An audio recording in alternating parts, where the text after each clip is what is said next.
can't vouch for this week. You are live. Welcome to Warrior Class. Where the teachers whip ass. And you will too if you pass.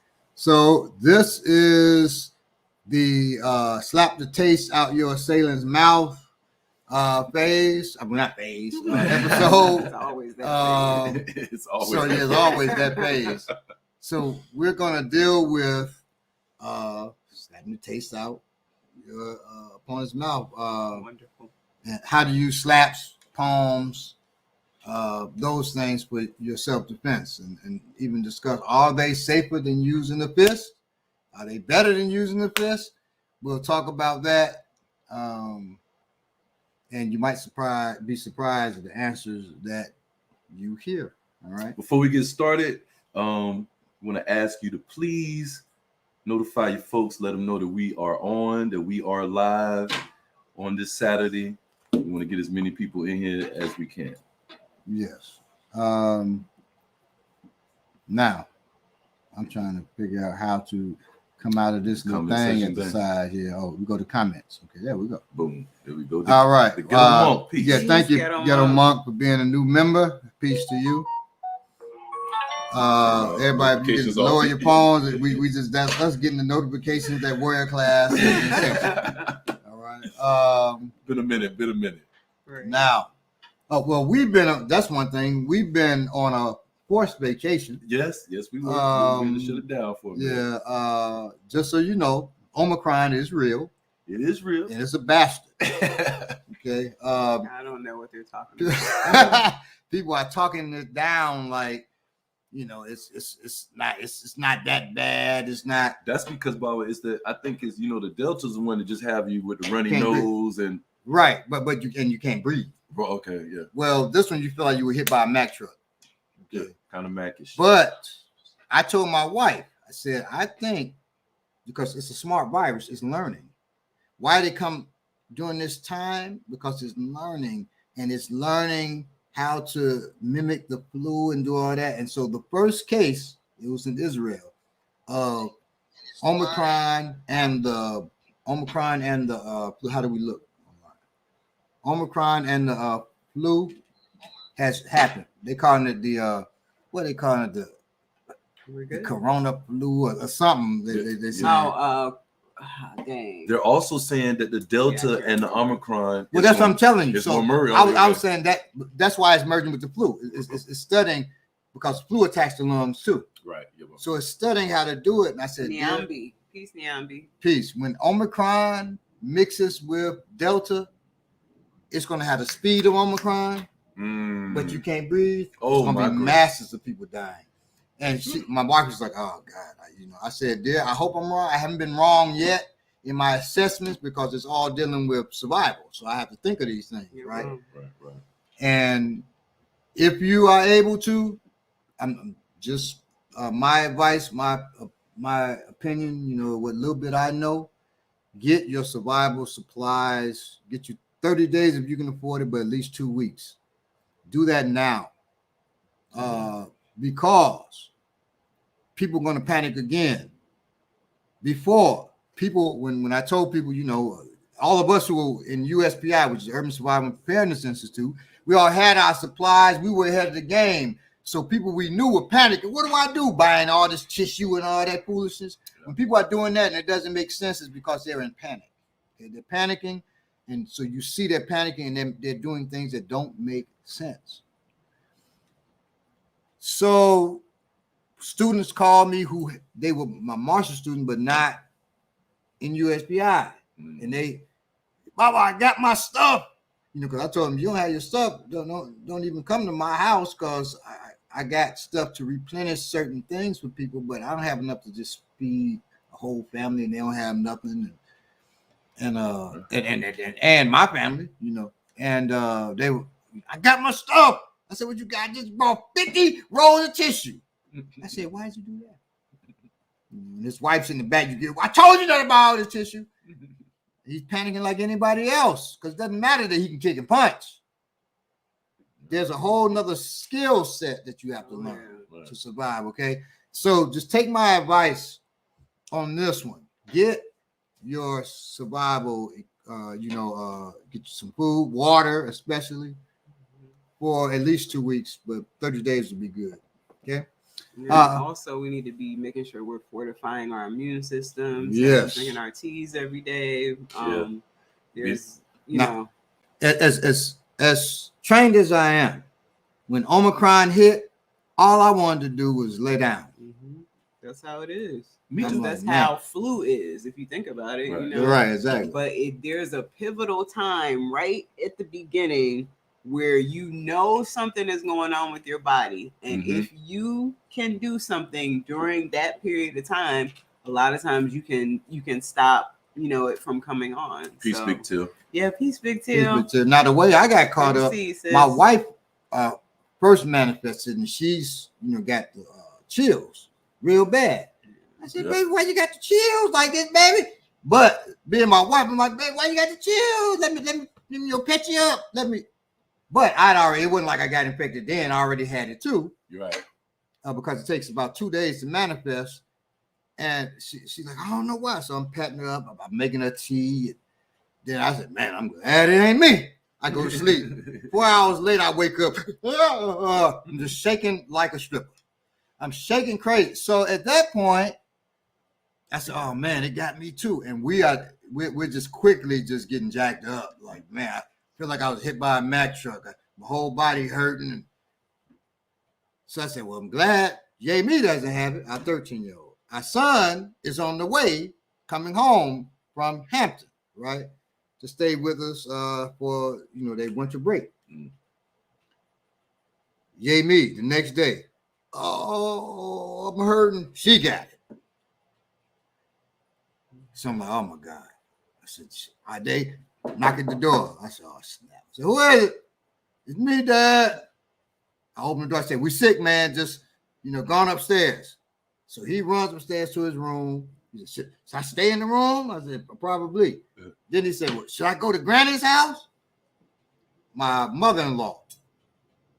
And so I said, your granny said she don't want to see none of us. Also my sisters-in-laws, my wife has 4 sisters. They were all sick.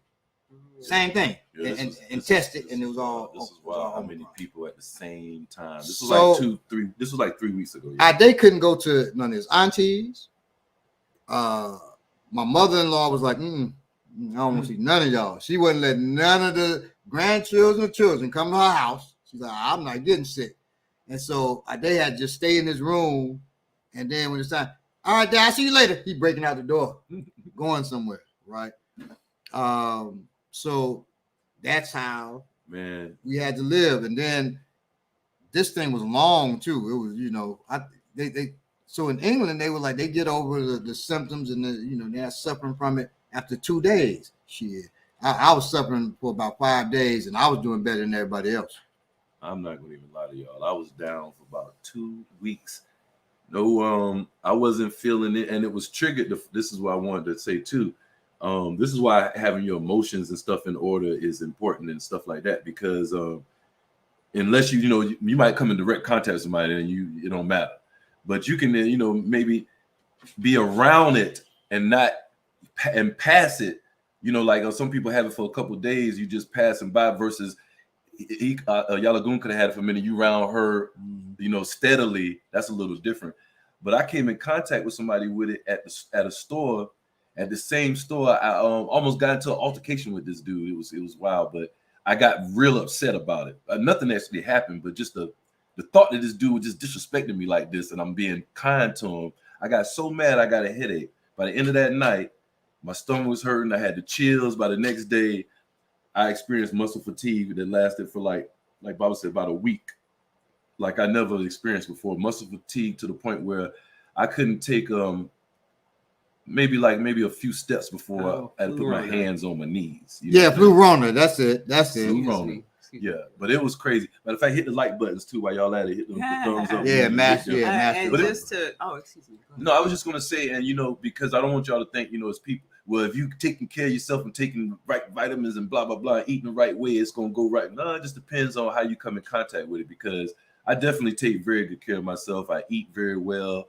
I take supplements all the time, even when I'm not sick. So it's just one of them things, man. You get hit the wrong way. I'm blessed that I didn't have any symptoms except muscle fatigue, just severe muscle fatigue. But even right now, 3 weeks later, I don't feel like we were just talking about this. I mean, y'all was talking about this. It's like something's still missing. I'm working out the same, even more, but it's just like now I'm going to sleep. I would go to sleep 3, 4 in the morning. I used to only need 4 hours of sleep. That's just me.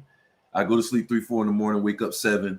You know what I'm saying? 8 o'clock, no problem. Now, 11, 12 o'clock, no, waking up at 8 or 7, and I could sleep longer than that. It's like I feel almost. I don't want to say like I feel like I'm just forever changed, but I just ain't 100% yet. Well, we don't know what this is doing to our internal organs. Whether you're vaccinated, unvaccinated, it really doesn't matter. It's hitting everybody, right? When you talk about muscle fatigue, the first couple of days, I go downstairs, come back upstairs, get water, whatever, come back upstairs. And I'm just, my body's on fire, every muscle, like, and it's just saying, lay down. And so I said, you know what? Third day, no, it was the fourth day. I said, I got to fight that. So I went downstairs. It was on the computer. I could only do 20 minutes. I had to come up, lie down. I'm just on fire. The next day, I said, I'm going to do it again. I did 2 hours. And then I had to but my mind had the whole time was saying, go lie down. And I said, oh, hell no, I got to fight that. I'm not giving into that give up mentality. Now, I'm not saying that everybody should do it, but I've been trained all my life as a warrior. I cannot give into that. So I fought it 2 hours. And then I realized when I went upstairs, I wasn't on that. My muscles wasn't on fire. Then the next day, I did 6 hours. I got to say. And so I was better doing it. And then, now I was much better. But everybody, you coming to class? No, I'm not coming to class. I wasn't coming to class because I'm like, shoot, I'm not getting exposed to this again. I can't go through this no more, right? And then finally, when I said, well, I think everybody's they're not, what do you call it, contagious anymore. Right. Then I came back to class, right? And I'm fine. My daughter is fine. Y'all going to still have some stuff though. This stuff is long lasting, y'all. So be careful. I took from you too. And I never tell people whether I'm vaccinated or unvaccinated. But I'll tell you this: I know some people who were vaccinated who got Omicron too, and they were suffering just as bad as anybody else. And I say that. Excuse me. I was wanting to piggyback on something that Belay said about the emotional aspect of any illness, really. When you think about it, like if you do research as far as even radiation, because we're all dealing with these phones and all this other stuff that we use every day, you're not as susceptible to these things until you're under stress, until you are continuously putting stress on yourself. That's when these environmental things start making you sick. So it makes sense that that would happen to you, especially with an illness that's going around. And that's why I was saying about fighting if you can. Now if you just can't sit up, don't be foolish, but that's part of your emotions too. Right. It is, and I took from when we were in double sword phase that I was having a hard time from flinching and you was just like, pretend like you calm. Fake it till you make it. Right. And it really helped me. And I did the same thing that, like, basically what he said. At one point, I was pretending that I felt okay. I put on clothes, I started cleaning up, and I would, just like Bob said, first time I start sweeping, and then I'd be slumped over. I couldn't even hardly stand up straight for over 2 minutes. That's how much fatigue I felt. I couldn't even hardly stand up straight. But when I would sweep, put my hands on my knees, you know what I'm saying? For I only sweep for a little bit. The next thing you know, I'm sweeping the whole stairs. And just like Bob said, and this been tested before with rats. They put rats in water, have them to the point that they about to drown, and they last for like 6 minutes. And then the next day they do it again. They last for 60 minutes because I can do this. You know what I'm saying? I put a little bit, and just like you said, every day you do a little bit more. So I would advise y'all definitely. Peace to Spider-Man. Peace, brother. Peace. And I just want to say that might be some man stuff because I laid down, I cried when I needed to cry, which it can be a good release sometimes if you really don't feel well, and it Do what you helps gotta do. me. So yeah. Let me go through some quick Now, I felt like I wanted to cry. I I'm gonna go through some quick news real quick. Yeah. But before I do that, I want to just put out a quick PSA. If you are renting, buying, or selling on social media, I want to advise you to make sure your profile and your page is not in a way that would deter somebody from wanting to do that type of business with you. I'm just gonna say, I'm not gonna go in it too far. They know what I'm talking about. But and real quickly, I saw a house hack, and that is I get a house and rent out parts of it, you know what I'm saying, rent the basement to somebody, rent the upstairs or something like that, right? So doing that, I use Facebook to do that. And man, you would be surprised the people that ask me, do I have a room for rent? I'm talking about gang 32. I'm talking about gang, Jorge. Mugs with pistols and pictures. Yeah, the profile is okay. And then I go to click on the next picture, and it's gang on the block. You know what I'm saying? I noticed I didn't even see the chin of the eye. I didn't even see the tattoo. I didn't see that in the profile picture. They kind of got that out of there. But I'm just gonna advise y'all that real quick. Just you know what I'm saying, keep your stuff together. So Big Teal, I just want to speak to this. I think about the rugged individualism and the way that it affects us as Africans living in this society all the time. So I completely feel you on that comment. Part of a negative rugged individualism, because that's based on I don't know what the negative European rugged individual. I don't know what that is. Okay, but I wonder to what extent this pushing through. Right. Okay. So for me, I'm probably not the best person to talk about it. Just so you know, over this vacation too, I had a heart attack and had stents put into my 5 stents put into my arteries. Okay. Now you heard me say I was back teaching class. Right. I'm here now. I had a stroke online just a month and a half ago, 2 months ago. Right. Live. We was all if I didn't push through, I'd be dead. So I don't see it as negative. Some of us have to do that, and some of us our job. So my job in this life is to teach other people to better be able to. One of my major job is to teach people to be able to defend themselves so they can go on and do whatever it is they have to do. And my other jobs, I'm a father, I'm a husband, I'm a son, but my job as far as, what my purpose is that, right? Well, then I have to be the example for that. So if I'm out there, I'm not going to just give. So if I would just give up, have a heart attack, I'm just laying there. Because one student like, oh, you need to be at home relaxing. She doesn't understand my history. Because when I had a stroke in 2012, 4 days later, I was out teaching again. She said, well, that's not nothing to brag on. I'm not bragging. I'm telling you what I am. And because I'm built to teach other people to survive, I have to be a survivor beyond what even I'm teaching. Okay. And it's part of you. And so right. So I have to, but that's all part of the thing. I have to be that. I've been shaped and molded that way all my life. I'm a persistent person. And I feel it's my destiny, right? So that's why I do it. But some mugs just, and that's not tripping. Some people just gotta lay down. Right. You gotta lay down and relax.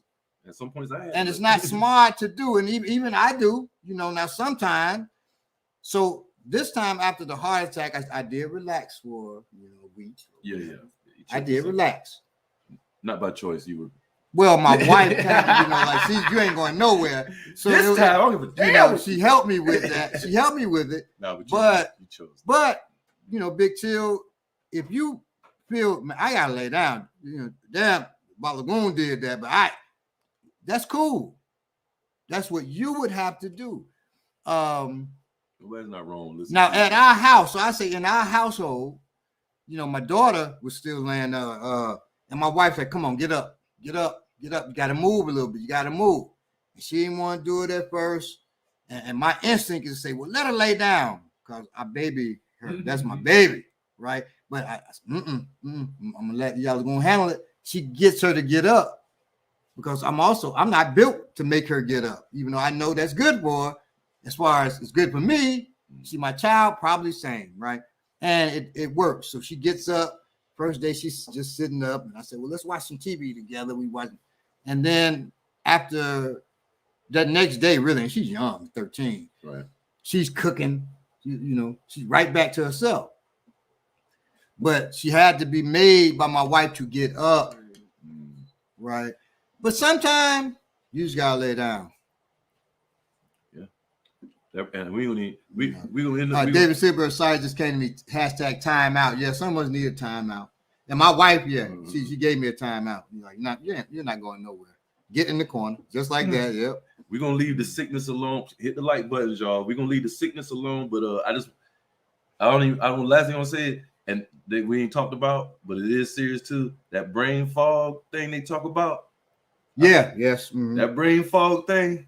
I couldn't pay attention to nothing. I couldn't watch TV. It took after Baba told me he made himself right. The first day he told me he made himself right.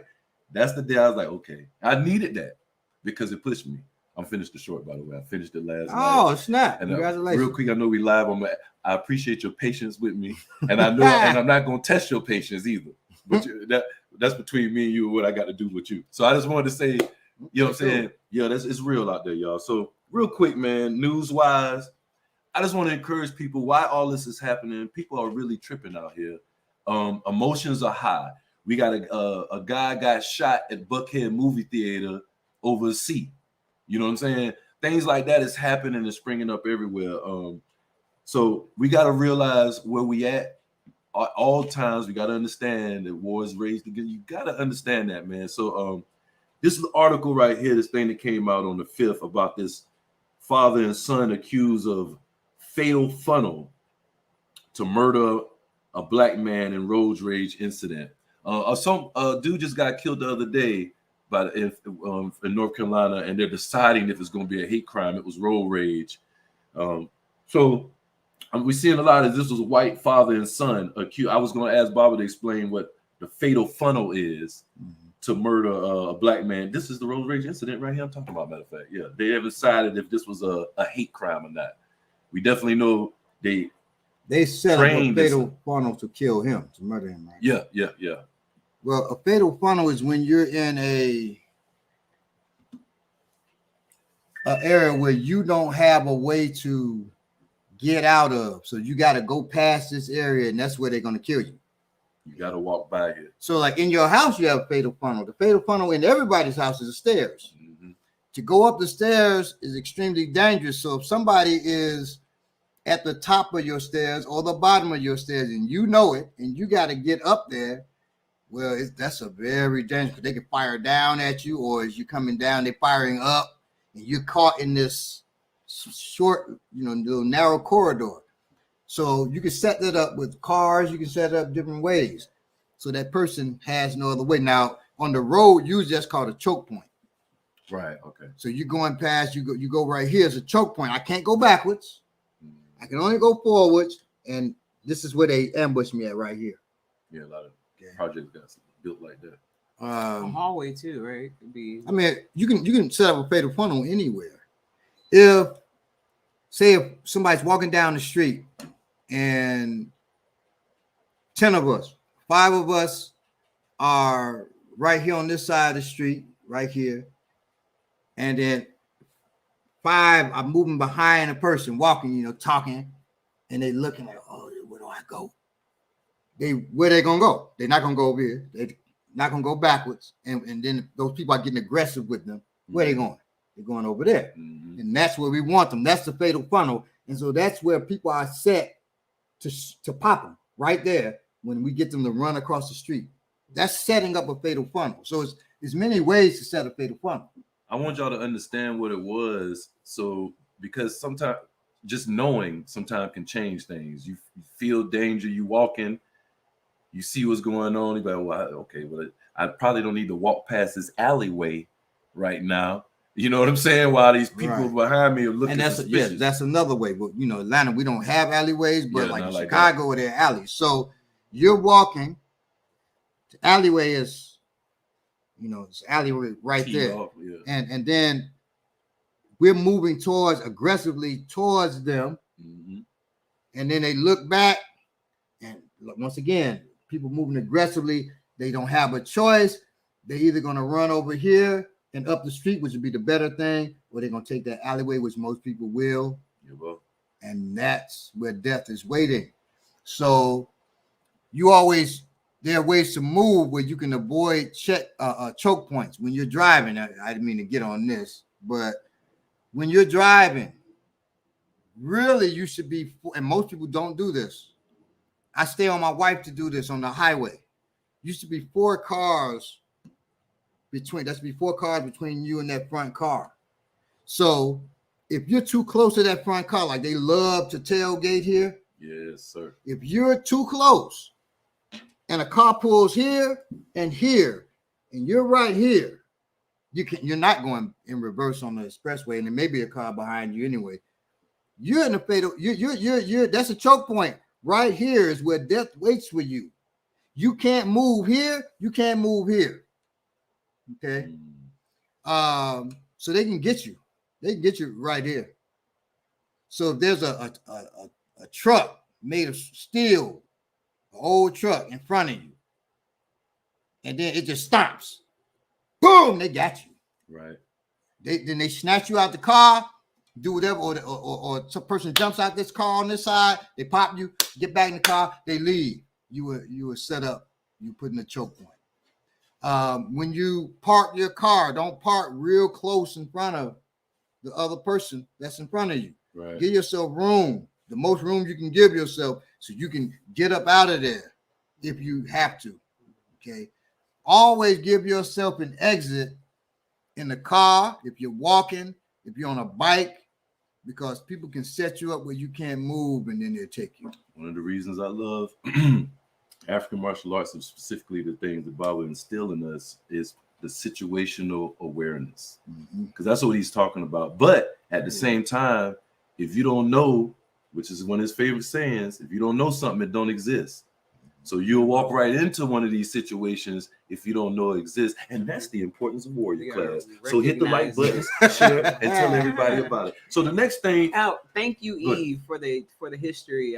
She mentioned that choke points were used in Vietnam to defeat the U.S. Air Force. Wow, really, I didn't know that one. Okay, cool. That's what's up. Thank you, Eve. Yeah. I mean, most U.S. Air Force dudes not so tough. Yeah, you can really throw a rock at them. No, I'm just tripping. Wow. These fatal funnel choke points is how the Vietnamese defeated USA's that was bombing them into the Stone Age. Wow. Kevin, we appreciate you as well. Kevin, with your comments. He said, here I was all white, worried about the welfare of my dog. It looked like he got poisoned last night, frustrated with society, and come on here, and you people are worried about your very lives. Right. Yeah. Sometimes you get to put stuff in perspective, but still worry about your dog. We understand. We love the animals too.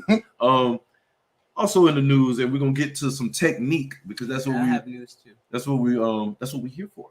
But this is important. If we wouldn't have talked about this, we wouldn't have got the information we just received. So a 23-year-old black woman met an older white man on a dating app. Yeah. She ended up dead in her apartment. The white man alerted the police, and the police said he was a nice guy who doesn't need to be investigated, and they didn't even question him about it. Well, reportedly now, that's crazy. The family is asking the police to investigate this guy. Right after let me say this. The only thing, it really doesn't matter whether he was a white guy, black guy, whatever, Asian dude, except for the fact the way the police treat him, right? But now, the one thing we have to be careful of in that 20-year-old woman met an older man on a dating app. Right there, that's dangerous. Right, cut the white out. Just the older man on the dating app. Cut the older. cut the 23-year-old. A woman meets a man on a dating app. Right there, that's dangerous. Yes, sir. Right there, that's dangerous. That dude might be sitting in his room in darkness, rubbing his hands in the blood of his sacrifice. You don't know what's going on. You do that. Especially to end up at your house with that date from the app. Right. Now, hell no. See. So if you meet a person on the app, I mean, somebody here might be married to somebody from an app, so I don't want to trip too hard. But I'll say this. It didn't work out. Yeah. I'll say this. But we do know somebody who met on what do you call it, MySpace, and they're married to this day with 4 children.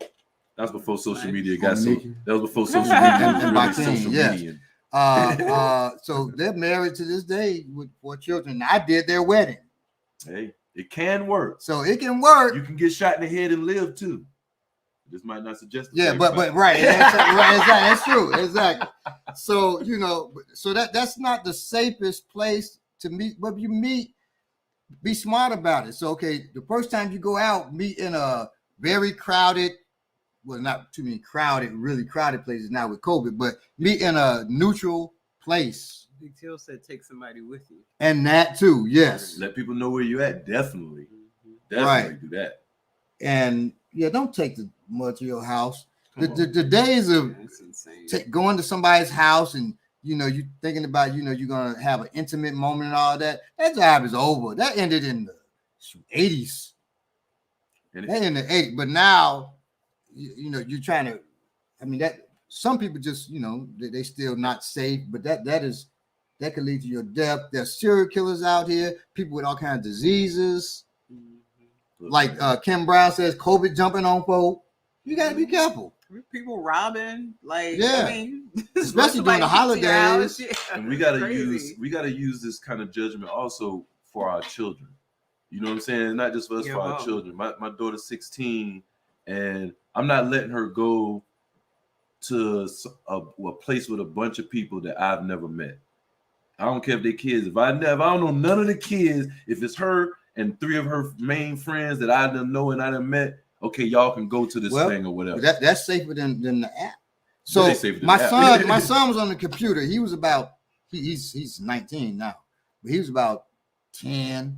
He's on this little, he got this little cheap computer and he's on the thing, and he's like, yeah. Oh, Dad, talk to this girl. I said, you talking to this girl? Let me see.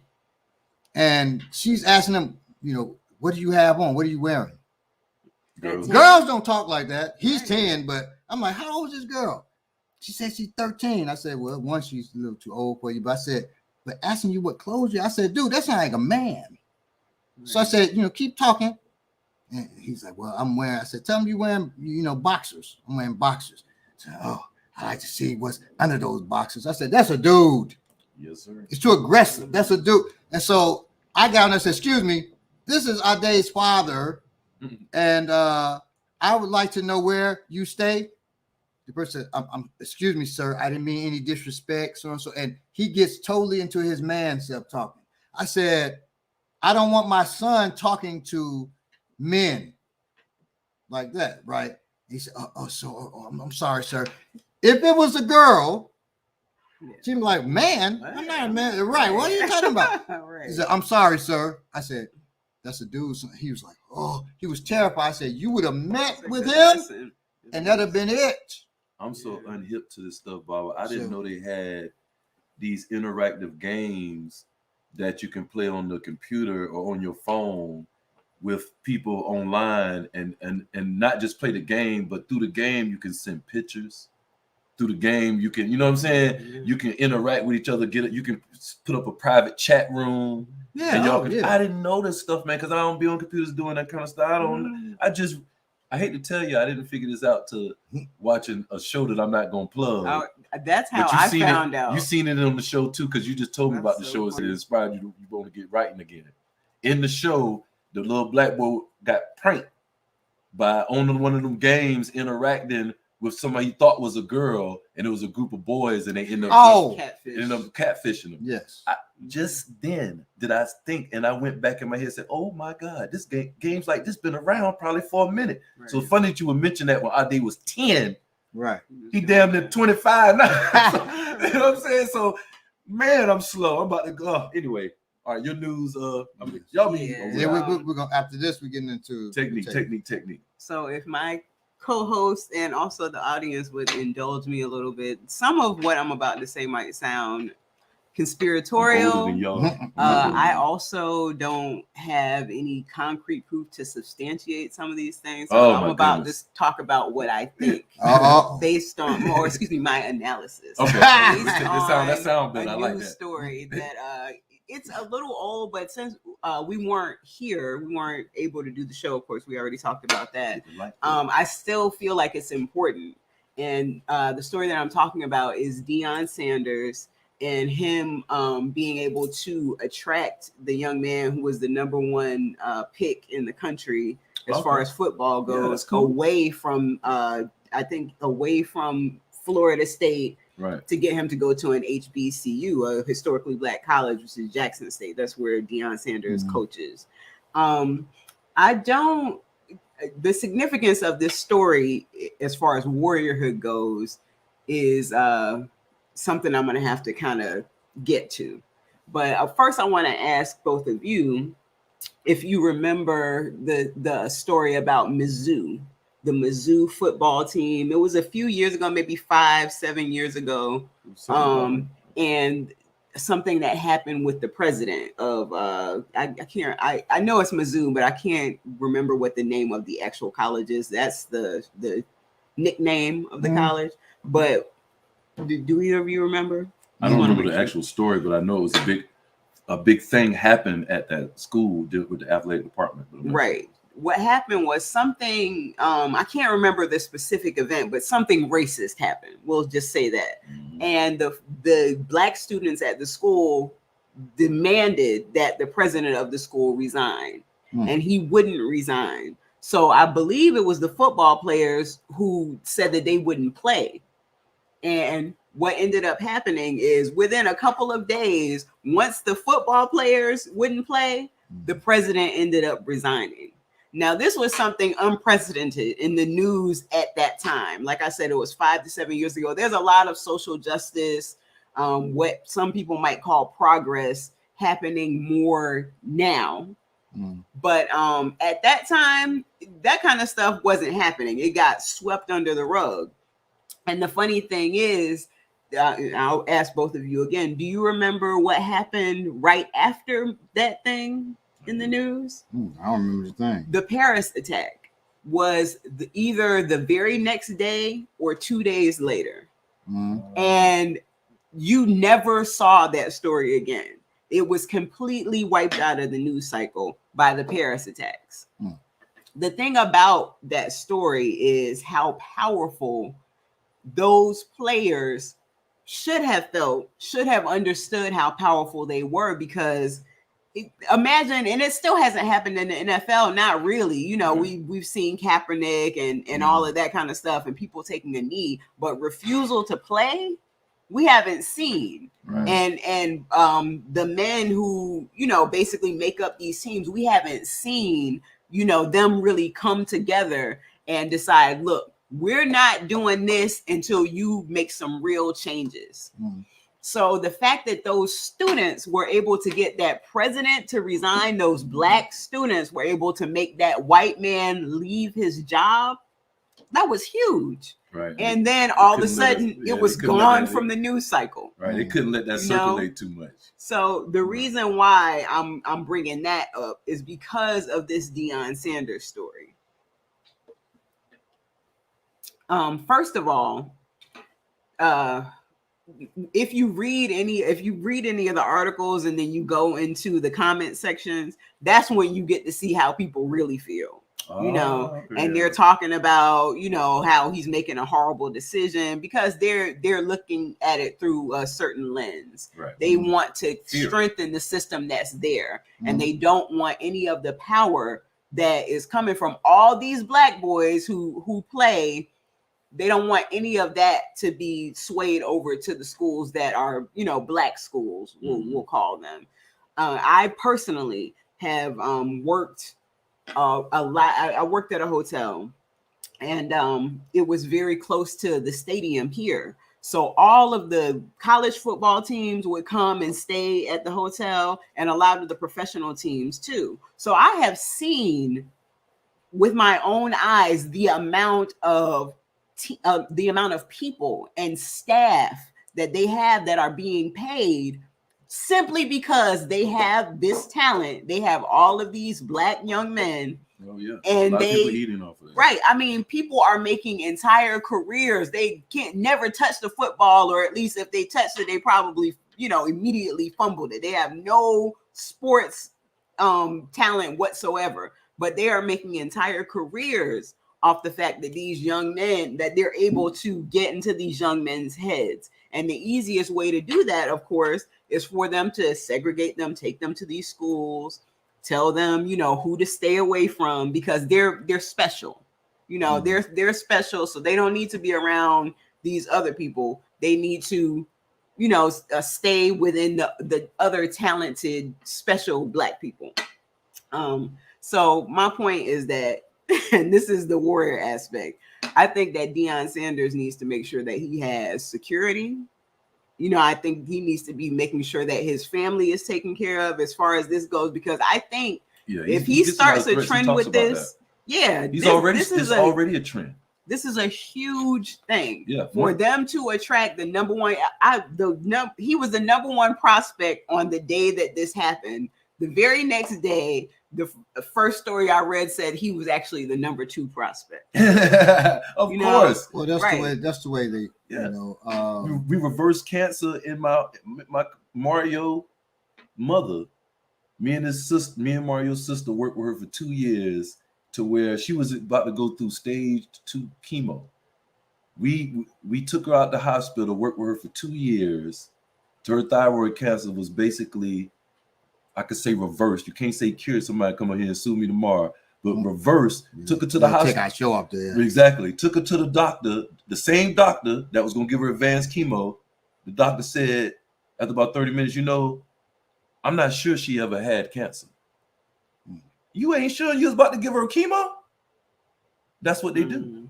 That's what they do. They gonna give you that credit. Kevin T-Way said, it's subtle, it is clever, very clever, but they control the mainstream narrative and people are too busy to look deep. Right. They just sweep it away. There's a saying, if you, that as long as the hunter tells the story, then the lion is always the loser in that he's story, a bad guy. Right? he's a loser, he's a bad guy. Same way. So when I write fiction as well as nonfiction, right? And I was asked to write for a story for this anthology. And in the anthology, everybody would have a artwork for their story too, for their protagonists. All of the stories where there were white protagonists, they showed their faces looking tough or happy or whatever. Every story with a Black protagonist, you saw that person's back. You didn't see their face. Well, that has gone on long. A lot of times they'll tell you, we want to publish your story. The cover, here's what the cover's going to look like. You've already signed the contract, and here's what the cover's going to, and they're showing the back of that brother's or sister's head. That's been a long fight. So, even telling the story, we don't want heroic images of Black people being seen. No. So that's still controlling, even though you're telling the story, because you see the back of the person's head, maybe that's a white man. And so now the person reading it, they can see a white man doing this heroic stuff. There were times, now it's a little different, but there were times when people were like, I love your book, but I just can't see a Black person doing this. I said, you can see, or people playing Dungeons and Dragons. There are no African so-and-sos. Like, wait a minute, is dragon? Right. Exactly. Dragons, orcs, and goblins. It's like the Witcher. They're talking about, they made these major characters Black. I'm like, they're not real. Well, the number one, The Witcher stole from me and Milton. So damn The Witcher. I don't even watch that So in the video game, not the Netflix show, which is based on the video game. Right. Exactly. In the video game, there's a picture of this hag. Oh. And she's sitting, her tongue's out, and she's got I think it may be tadpoles in her back. Well, I wrote this story. And we created a role-playing game called Kikanga, but we have an anthology for it, different books around it. And so one of the stories in the Kikanga anthology is A Name Long Forgotten. And it talks about this hag. She becomes a frog hag, but she has a hump in her back, and she has tadpoles that are growing in her back. And they end up becoming these immense frogs that she controls. They stole that. And the artwork we had for it, if I put our artwork next to theirs, which was done, our artwork was done probably 2-3 years before theirs, it looks exactly the same. They didn't try to change anything. Damn Witcher. And if you understand how, if you're in the movies like we are and everything, then you realize this happens all the time. I called Baba one time because I was watching a martial arts movie, and I'm like, man, these look like they're using the Orisha. I seen a man divining, and he had on all white. And that's cool if they use the Orisha and they use them with respect. Right. It don't happen. That's cool, but a sister wrote a book. She said, I'm right. Milton told me to contact you about this. I'm writing a story about the daughter and Orisha and what they call the Thor and all them, the Norse gods. Mm-hmm. A Norse god and an Orisha, they have sex, and they have a daughter. She has the power of the Norse god. I said, and the enemy in the book is Eshu. I said that. Oh my gracious! You are completely off base. I said, since you asking me, I said, and I'm telling you, you don't want to do that, because if I wrote a book about Jesus robbing people under the train station, and then he rapes a chick, people would now be destroyed in the media. Okay, people ain't buying that book. I've insulted a lot of Christians. Yeah, people trying to hurt you. I said, right. So I said, you written that? I said, people are going to be pissed, but you're dealing with people who do spiritual work on motherfuckers. Excuse my language. You're going to, that book, I'm telling you now, is going to flop, because people are going to put in work to make sure it does. It flops. She didn't listen to me. It flopped. It flopped. And now this ain't conspiracy. And shortly after that, her son, who was in the Navy, he disappears off the boat. He's to this day, he's been pronounced dead. Oh, I'm telling you. So be very careful and respectful of people's tradition. You ain't hearing me coming at Christianity ever. And I wouldn't want to. I got family. My mama a Christian, right? I pick it white Jesus, not Christian. So you're not going to have me do that. But I'm telling you, it's not very wise to come at people's tradition. There's a power to it, even if you don't believe in it. But enough people are calling on so-and-so. That's why you think Michael Jackson was so powerful, because people were just loving him. Listen. And it gave him a power. Well, it's not like a magical, mystical power. There's a power where stuff can get done. It was kind of mystical, Bob. God, he made grown white men faint on cue. He come out. Well, that wasn't mystical. I mean, when I pop lock, white men faint on cue. What? Oh my God! We ain't getting it. We technique time, y'all. Peace to the Most High. Peace Most High to David Silberg. We appreciate y'all, man, because we've been gone for a minute. We appreciate y'all still being here for us. Oh, what you think about how we looking, though? I'm stealing the Jesus as a criminal idea. You cannot have it, okay? What y'all think about how we coming through right now? This picture, the ones that's been around. It's looking pretty good. Crystal you know clear. what I'm saying? We went to work for y'all. Yeah. This ain't, we're going to get better than this, too.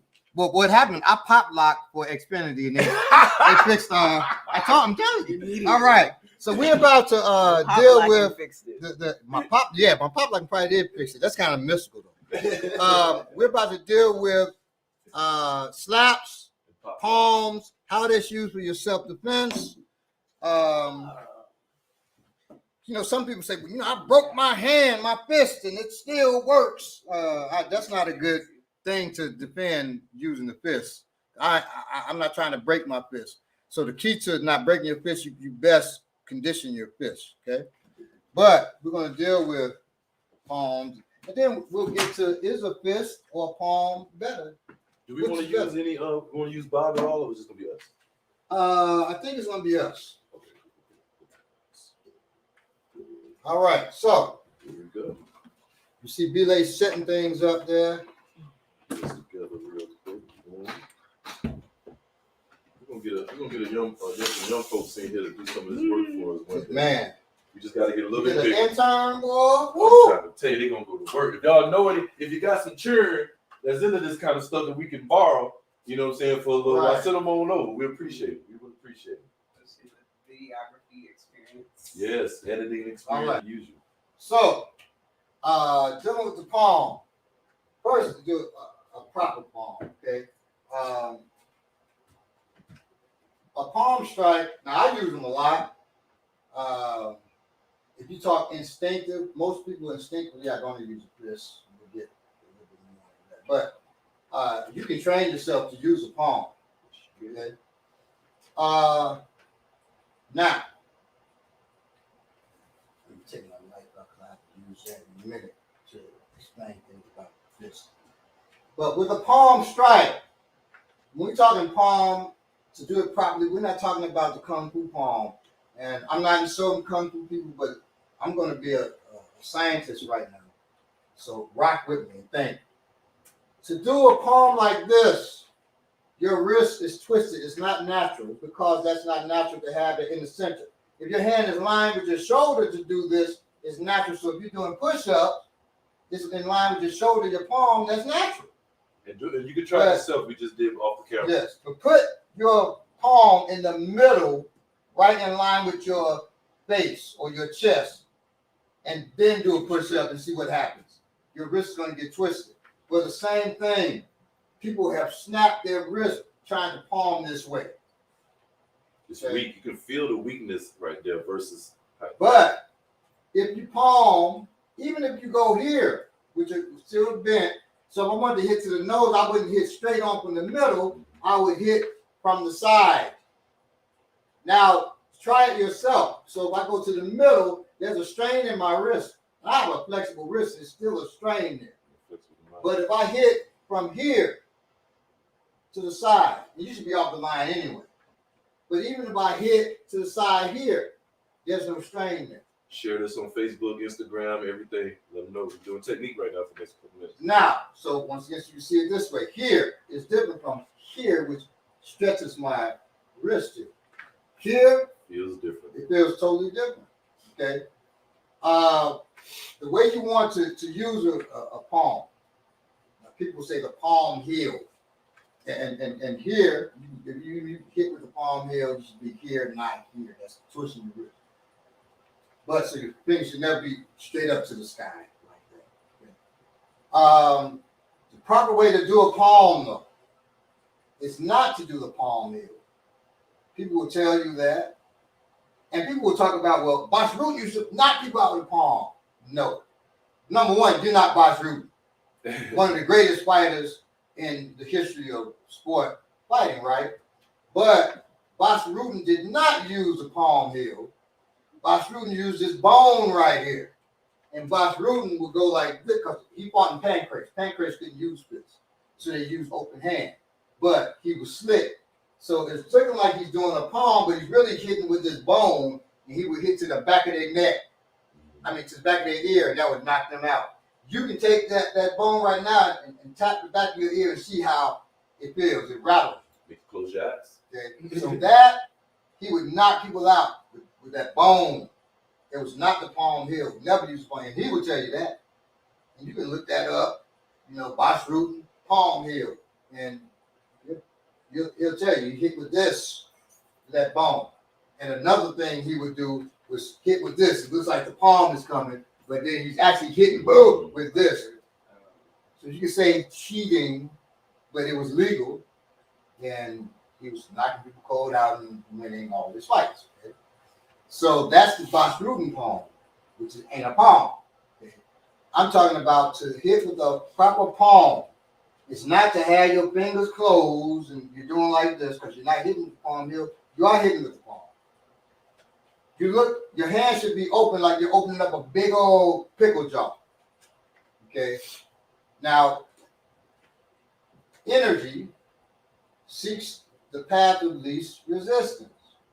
And so when you open your hand this way, energy will come out. Now, a lot of times I hit with my wrist straight if I was doing a fist. And I'm hitting here. Okay? Can you grab the pass for us real quick? And if you've seen the Read This Morning show, you've seen me hit him with the palm. And it's nasty, huh? Yeah, definitely. I don't know if you've seen me get hit with it. So your hands are like big pickle jars. And then those come here, boom, to hit. Okay? You can hit to the jaw. You can hit to the body. You wouldn't really hit like this, and I'll show you in a minute why. Once again, you're still twisting your wrist. But this is my least favorite thing on the wrist is locked, and right here, it's here, so you can see. So you're like, sir, I don't want any trouble. I don't want any trouble, right? And then you give it to him, one or both. So I don't want any trouble. That hand, remember, is open. It hits. You're right there, right? Use your hip in that. Okay. If you see his face with that, we ain't gonna do no faking around or nothing like that. I'll do this side. See, I didn't hit him hard. Lord have mercy, y'all have no idea what that felt like. This is way worse than the part. So you're here, you say, sir, I don't want no trouble. Boom! And you hit him, right? You grab the pickle jar top, and then your hands come back. Okay? You come in, the energy explodes, right? And you grab, you hit him. If you hit him with one hand, you turn the hip. Oh, goodness gracious. That just gave me a slight headache. And also gave me a question. No, because it's real. My question to you is, if anybody has passed and want to train this, what's the best way to absorb that? Is it to tense up? No. Is it to relax? It's to be relaxed. And is it to come away from your face a little bit? Because if you come away, I'm going to slam that right in your face. I figured that out fast. I just want you to tell them. You keep that close to your face. You got to relax. And go here. If that's too much for you, are you using the center of your palm? Really, I'm using like circle, like the whole palm, really. Okay. But the power is coming from the center. If that's too much, you can do this. Just from the side. Yeah, kind of move your hip when it gets hit, so you don't get your shoulder dislocated. Okay. So when I hit, he's gonna kind of turn his shoulder with it, like this. So you turn the other foot like that. It's like that. Okay. So I would hit here. But this allows you to train better where you would hit to the head. This is what you want. So no, boom. I won't do it. Boom. Okay. If I want to do the body, you can do the same thing to the body. Bring your hands like that, right? Okay. And so now I can practice on the body. There, okay? And that may be easier for you to take there, okay? Or okay. So you can hit to the body, to the head. That works, man. When you hit to the body, you're hitting to the rib cage, or you're hitting to the liver, which is on one of my favorite places to attack. The liver's on the right side of the body. And that's why when he was just tagging me, I was like, man, this side feels different when he hit this side. Right, that's the liver. Here you can hit the pancreas. It's nothing like the liver. The liver will drop it. Listen. Okay, you hit him right there. Disperse all that fluid. It's all over. Woo. You can hit to the. I remember somebody was on there earlier said, just chop him in the neck. Everything, chop him in the neck. Well, you can hit to the neck. One thing we do, you'll see a lot of is collar tie. And the collar tie, you bring that palm to the back of his neck like that, and his eyes are gonna close. I think it just did. Here, boom, and he didn't even see that coming because my eyes closed. Okay, so you push, you bring that back with the palm, boom, hit. That's another way to use your palm. I try to resist closing my eyes. I can't do it. Another way to use your palm, sir, I don't know problem. Here. That's if you're opening something else up. So here I push, then boom, I'm taking something else, or here, and then I pull my tool. And at that point, if he didn't have a tool, he's in trouble. So that's an easy way to get to your tool. I wouldn't say do this and run because he on you, right, and pull this tool. So if that's the case, then I would boom. When I'm hitting with those both hands, either to the ear or to the jaw. In one hand is better to the jaw because one hand the jaw moves. Yep. And so it's easy to dislocate it. Okay. So you're using that open the pickle jaw. How likely is it that you can pop someone's eardrum with a palm? Well, I pop the dude's eardrum with a palm. Pretty likely. I was teaching a martial art class. I had on a straight tie. And teaching the class, I see the brother.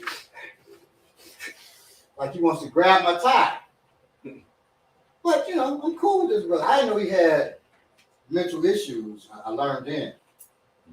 And I said, this is my boy. I know he ain't gonna. He grabs my tie and pulling it, and I'm choking. I got it so quickly, I immediately put it on him, right? I'm choking, and that's real, so I gotta be real. So I pop, boom, and I got those ears, and he dropped.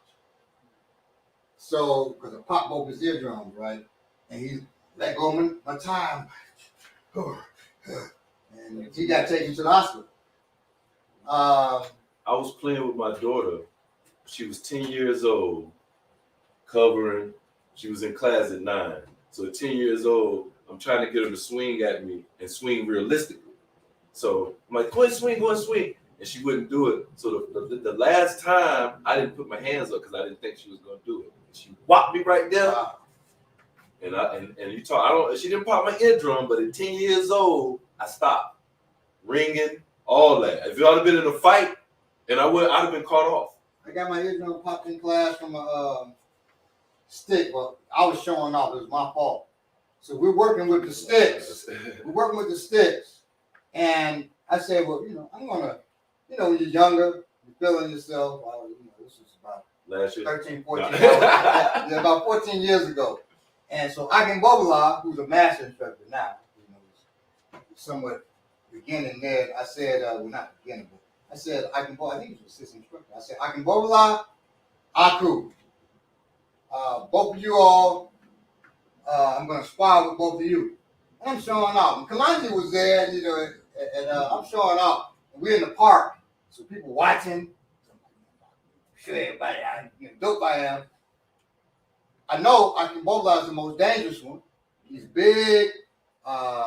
He's better trained. I say better. I'm both the teachers. So I say he's more trained. And he's British. And British. Right? So I came at him. I went at him. He swung. Boom. I hit his arm. Knocked it out of his arm. I disarmed him, right? And I hate disarm. I disarmed him.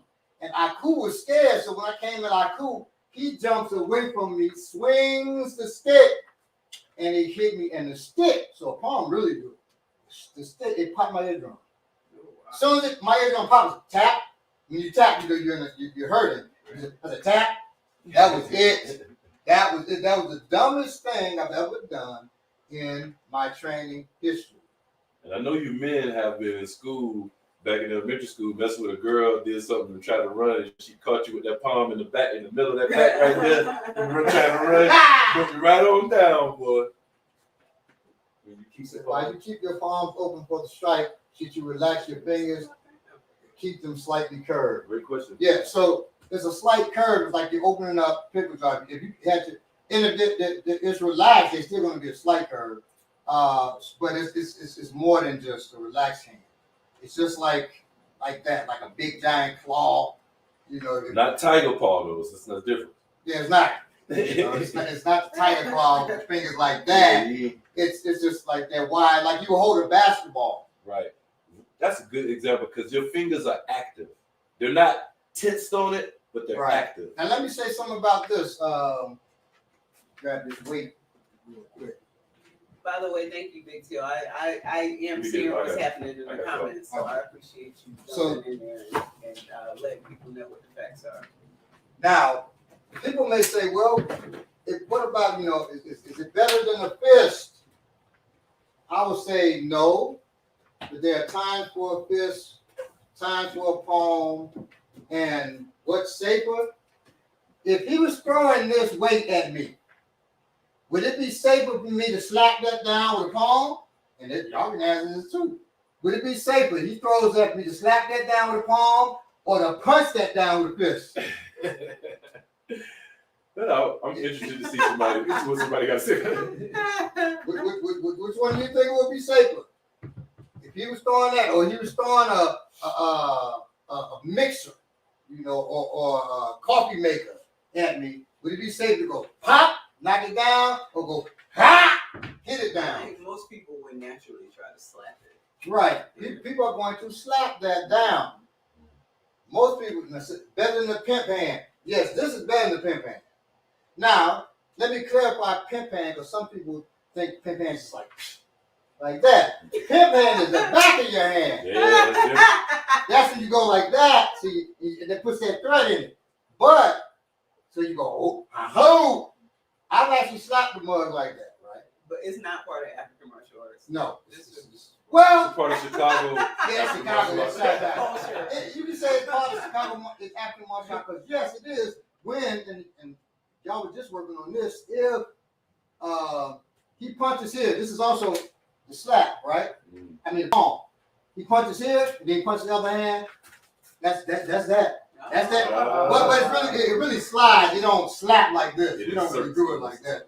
It more slides. We're not slapping that pimp hand slap.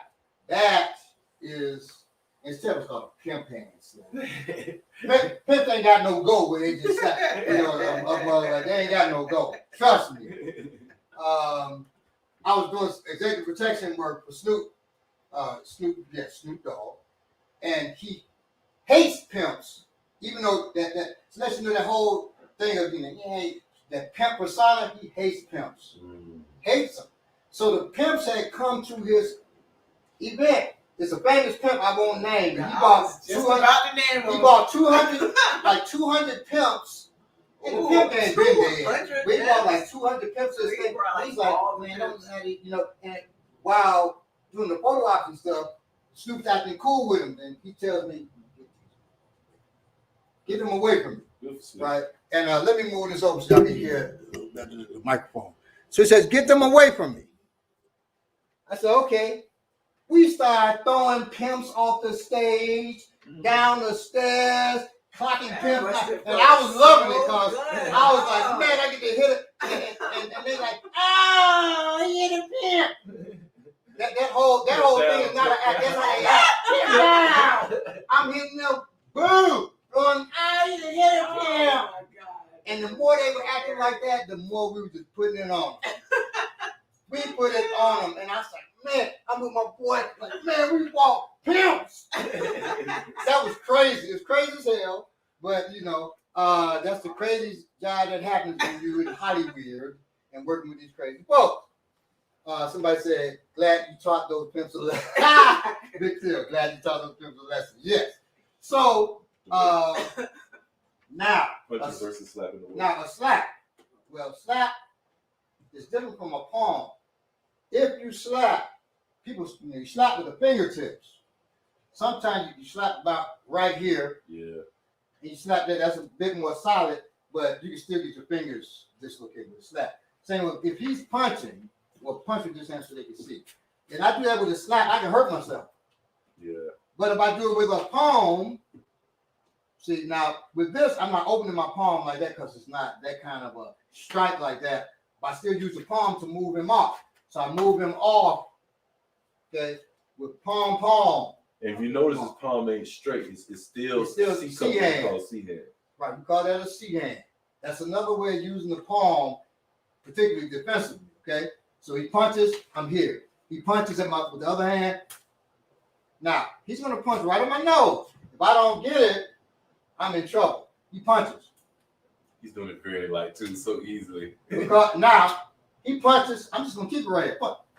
Quick punch. If my hand is in line with my nose, he cannot hit my nose. Just know that. So you can say, sir, please, have that one hand in line with your nose. You're not going to be hit. Sir, please. You punch. And now you're on it. Because that doesn't reach your nose. And now you got things you can do. And just knowing that makes you better. So you stop that. And then this hand hits him, boom, with that palm. Once you hit him with that palm there, now you can palm him right to the body. Because the palm can go reverse. You can go here. Okay. You can go totally horizontal. You can go diagonal. You can go reverse to the body as well, or horizontal to the body. Okay. So it's a versatile tool. You can deal with the arms. Okay. Either to the outside or he punches to the inside. And then I can move him off with it. I can control him with that same hand in that same position. Then I can move it off, smack him again to the ear.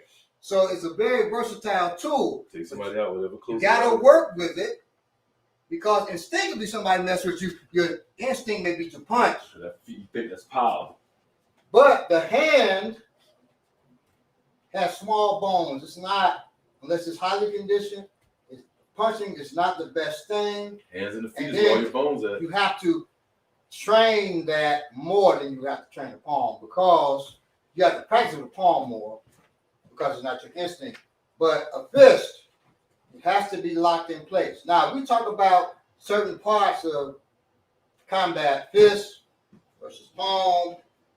When you talk about for penetration, say a punch is a better tool. It is. But this will shape your body up and tear your internal organs up. So your body's made of mostly water. I'm sure most of you know that. Okay. 60 to 70% water. If you skip a stone in the water, skip a stone. If you just drop a stone, you're not going to get fluid shock. If you skip a stone or you smack your palm in water, it's going to make these circles, concentric circles. It's doing fluid shock. Well, the same thing is done to the body. Punches can indeed do fluid shock, but not to the level. So if I drop a stone, have a stone connected to a string, and I drop it in the water, pull out, it's not going to ripple. Right. I throw it across there, it ripples. Okay. She said, well, what kind of, if that was a punch, what kind of punch would that be if it goes across and cause fluid shock? That pimp hands, that's skipping across. That's doing fluid shock. Okay, and I can do that to the body. Yes. So they'll tell you a lot of times they'll throw a punch, I'll do this and smack them across here. That's doing fluid shock to the body.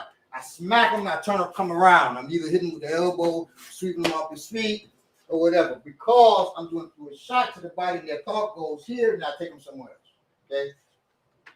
If you can do a ginger fist there too. Yeah, ginger fist So is That's no, that's the palm I just did, but this, but you can ginger fist, and that does that same skipping. That's another reason also why we don't. Forward, sideways, up, up. That's another reason also why we.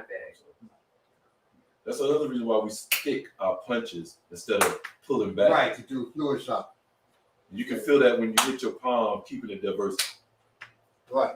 So if you hold out your palm, just what he's talking about, just go like that, and you'll feel it burn. And it's burning, and then after a while it goes away. But you punch, stick it.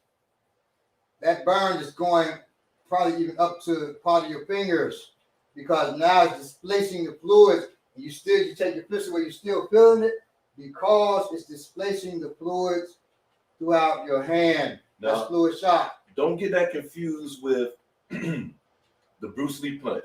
We're not saying punch a beat, and keep your hand there forever. No, it's sticking like that. So boom, boom. That's still sticking right well, there. So the difference between a stick and snap, just so you know, with the punch. If I punch and pull back with my That's elbow, what we're that's talking a about. snap. Pulling back and snap. But if I punch and then it's the movement of my hips that make my arm move. That's not it. That's what you want to do. You boom, that's not snapping. So I go here, then I go here. It's the movement of my hip that moves that. And then I don't just take this arm away. It's the movement of my hip that does it. So I'm always doing something, not just. It look fast. Right. That looks bad, but that's I used to do that tap box. That's how I used to tap box. You slap somebody. It look good. You ain't doing that. Right. You ain't doing nothing. Nothing. Doing that. Ain't no points in the street. You don't get no points in the street. I learned a lesson with that. Friend of mine, Big Mike, who may be watching. No, that's not. We were sparring, and I'm woo. I'm showing him how quick I am, and I go there, and then in the middle of me moving, he just boom hits me in my mouth. That changed the whole sparring thing. At that point, I go to what I'm best at that age, and that was grappling. And he likes to grapple too. I caught him in the flying arm bar. That was beautiful. Now, because now I'm like, okay, all that flippy, that shoot, looking cool. He wasn't playing that same game. All right.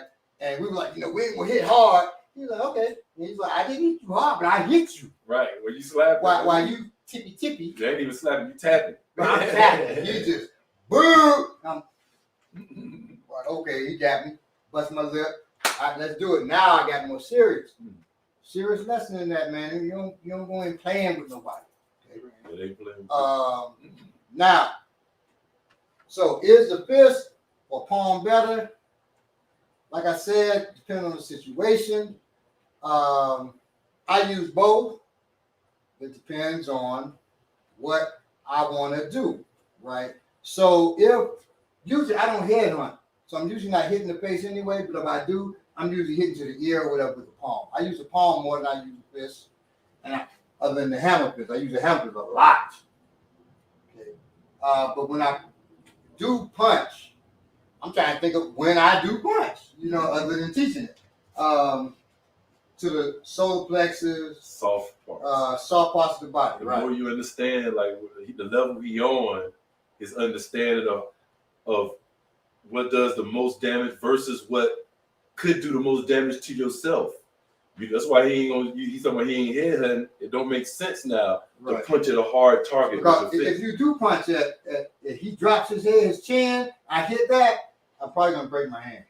Versus when we talked about box rooting earlier, the guy comes in to spar with him, and who's known for overhand right. He said, "Don't hit me with that overhand right, because I just want to do some light sparring today." And dude's like, "No, it's okay. I hit you a little bit with it." He's like, "No, I'm telling you, I don't want to get hit with it. If you hit me with it, I'm going to hurt your hand." The dude's like, "Okay, whatever." And said, the first thing out the gate, he hits him boom in the neck with the thing. He said, "Okay, all right." He throws it again. He drops his head. Oh, dude, he said, "Look, it dislocated a couple of fingers, but it just didn't break his whole hand." He said, "I told you I'm going to hurt your hand." So the fist, because we don't hold it like this, and then it'd be slow as hell. That's the only way you be protected, where it's not gonna just end up breaking completely. I'm just tight, and if it's tight like that, you ain't gonna hit with it because it's just slow. So that's not how to do a proper fist. A proper fist is if I was holding a tool in my hand, because that's where the fist comes from. So if I took this tool out, it's a little space in there. Probably for an index finger or a baby finger. That's the proper fist. So there's some give. But if you don't do it properly, if you don't hit with the knuckles, you want to hit with the whole hand to disperse, but more your force goes through your knuckles. If you don't know to hit to a soft spot and it's got give like that, your knuckles are going to break. They're going to get dislocated. They don't break their joint. This part will probably break. Your hands have to be, your wrist must be locked straight, because if there's a bend in your wrist, you're going to suffer. You'll know that, like, you have Bob. You've seen us hit Bob. One of the students bought a Bob. He was punching. His wrist was bent, and he punched Bob with a hook. Because a lot of times people, for some reason, turn their wrist when they hook, and your wrist should stay straight. It should be one piece when you throw a hook, not like this, going around the corner. And when he punched like that, he dislocated his wrist. dislocate his wrist. One of the best things, if you do want to get a bob, that's one of the best qualities of it. What it's good for is you're not gonna get a chance to hit a human with all your might and all your speed and everything. You can hit the bob hard as you want, and it's gonna correct yourself. It's gonna correct you automatically because when you hit it wrong, you're gonna feel it. But sometimes that correction could be a dislocation. You don't want that. It's best to Just so you know, a dislocation is worse than a break. Break and back fracture, just so you know, is the same thing. Or people think that for some reason that's different. A break and a fracture are the exact same thing. We just say break, but they'll say fracture in the hospital or whatever, medical regression. Yes, it is. So, if you break your hand, I've broken my hand, I've dislocated my joints. The break in my hand, that break lasted 6 weeks. I was about to say 6 weeks on the break. A dislocation could last years. Yes. It'll heal as long as you know what you're doing or somebody know they're doing it, make sure it's straight. Dislocated your shoulder. But the pain remains. You can remain for a couple of years. It's at least going to be a couple of months. Okay. I had a boxer's fracture. My knuckle was knocked way back here. You can still see kind of like a hump right there, right? Mm-hmm. Well, that seems devastating. I hit a dude. I won't say what happened to him. All I'll say is he was hitting the temple, he flipped. And everybody looking like, whoa, that was amazing. To me, I'm saying, if he gets up again, I'm in trouble because I just broke my hand. I knew it. I'm like, oh my God, this hurt. But I'm telling him, get up. Get up. I didn't want him to get up. Psychological all day. And then when I tied a glove on, I took the glove off and my hand looked like a loaf of bread. I want to say, too, this is something, it's also one of the reasons why you got to stay calm. Baba talks about the warrior's breath, keeping your breathing and not getting excited in the event. One of the things about the altercation I almost had in all these, I told him about it. It's like, well, you was at your worst. Because I was so emotional. I'm like, people holding me. No, let me get this motherfucker. I'm all like that. If I'd have got to him, I might have punched him in the face with my fist. I know better than that. You know what I'm saying? Like Baba said. If you're close and you do want to, if you have the urge to punch somebody, if you're close, then elbow is better. Always. That's harder, and you're not going to break that against the head, face. If you miss and hit the wall, you may scrape with your arm, you're not going to break it. And that's why you want to keep it cool so you don't go wild and you're not on some stuff that you wouldn't normally be on. You know what I'm saying? Keep your head. I just want to throw that in there. And if you're using the fist, just like the palm, can be used defensively. He punches with his hand. I can just so he's here. Notice he's there. I'm here. It goes off to the side. I can take it offline like that because in an engagement, violent engagement, somebody has to be offline. Has to be. Otherwise, both of you are going to get hurt. So he punches. Either and I'm, as far as I'm not concerned whether he get hurt. I'm concerned if I'm getting hurt. I got to be offline or he has to be offline. Okay. So when he punches, either he has to be offline. That means my navel facing him, his not facing me. Or I have to be offline. My navel facing him, his not facing me. That is one of the keys to self-defense. Even if we're grappling. Everybody knows this 50-50 position here, like that, right? The key is to not be navel to navel. That's what I'm trying to So the key is to be right. His navel's over there. My navel's facing him. I'm in a superior position, but he may not even realize that because he's concentrating on the arms. Yep. I'm concentrating on our navel. I'm in a position where I can move him. I can do whatever it is I want to do because, right, you have to turn. And when he turns, then I go to the other side, and now my navel at him, his is not at me. Right. That is key, because now, even in 50-50, I can turn that into something else. 50-50 means we were even as far as our arms. But once I took my navel off line, we're no longer 50-50. I have total control of the situation as long as I know it. Okay. But if you don't know, then it is. So you have to know. This is why we're teaching what we teach. Okay. You say, well, that you went from palm to so and so. They all overlap and relate. Palm always relate. If he throws, throw this hand. He throws his hand. I'm here. I did that so you can see the hand there, right? It's here. I go here. Palm hits him here, brings him down. That hand's here. It's still in that same type of position, and I can now take a palm to the back of his neck and bring him down again. I can use palm for all of these things. When he looked, he says, well, nope, you ain't getting me. He looks up and takes a step forward. Boom, I hit him again with that boom, hit him with the palm here. If I want to throw him, I can hit him with a palm here, and then I can do what's called a mask, which brings him back. He's about to fall here. And if I wanted to, he would have fallen if I just stepped. If I palmed him in his back and palmed him here, and that's both hands are palms. It's just working with the palm. There's so much you can do with that. That's how it overlaps, because we can get a person in all kinds of positions with the same technique. Okay? So work your palm. Work your palm. Person trying to punch at you, palm in their hand away, palm it away, boom, then you palm them. Okay? Palm it out the way, palm to the body. You palm it out the way, palm to the ear. It's always ways you can use that. So train that palm. That's very important. All right. Somebody said, great reminder, be on being centered. These kinds of altercations. No experience yet. My very first lesson, I'm finally willing. All right, great. Just like a horse, you can move the big bastards just by moving their head. Bingo. Good point. Good point. Now, Billy mentioned the warrior's breath, warrior breathing. Okay. So we're going to end on that. The way we do that, and we can all do it, is we're going to breathe in for 4 seconds. Keep your eyes open. A lot of times you deep breathe, your eyes are closed, but in the warrior's breath, you keep your eyes open because you can be nervous in combat, and you can calm your nerves this way. Or nervous because you're being attacked by a stronger force, and you need bravery to stand up for yourself. Okay, hopefully to get away, but stand up for yourself.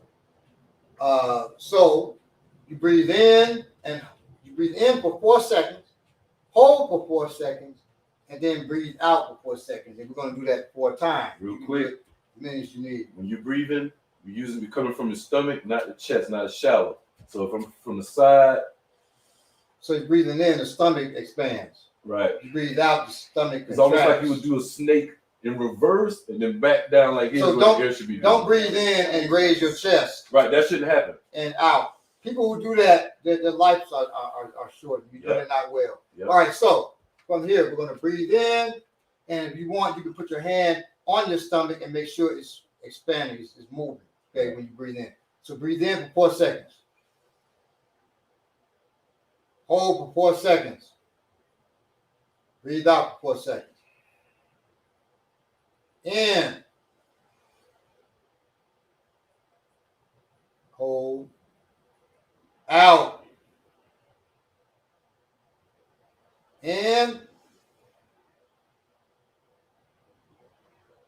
Hold. Out. In. Last one. Hold. Out. So when you're nervous, do that, use that, and it will bring down that anxiety, it will bring down that fear, and you'll be able to act. Similar like when your mama was about to slap you back in the day, before she did, she was like, 1, 2, 3, 4, 5, right. Well, that's trying to calm so she'll knock your head off. So the next time somebody assails you, you'll be able to slap the taste, you calm yourself down, and then get ready to slap the taste out of your assailant's mouth. Thank you all. We will see you all next week. We're glad to be back. Hey, if you need more of this, you can always come to African Martial Arts. Well, if you're in Atlanta. Or online. Online. You can also, we also have class online. That's on Sundays and Mondays. You can also watch the previous times that we did. Yeah, so this is our 25th episode. We're a quarter of 100, quarter of a century episode, right? So you got plenty of episodes you can watch. Plus, we have the one core curriculum, which are the shorter videos that you can watch where things are going on and you can get things from too as well. If you got questions, you can leave them in the comments. Concerns, and techniques we you will want to see, answer them. Any techniques you want to situations. see. We got you. And you can hit us up on Instagram, Warrior Class at Warrior Class BPM. Yes, sir. So you can hit us up on there. You can or find us on African with a K, African Martial Arts. You can find us on there as well. Please share this broadcast. Please let your friends, family know, the people that you know will be interested in this, and even people that might not. You never know. So just let folks know. We appreciate y'all, man. Glad to see y'all. Love y'all. Stay black or whatever you are. See y'all next week. Peace. Peace. Peace. Hit the likes. Yes, like, share, and subscribe. And donate. Yes. Cash App. Follow All right. Boom. Peace. Good job. Good job. Good job. Good job.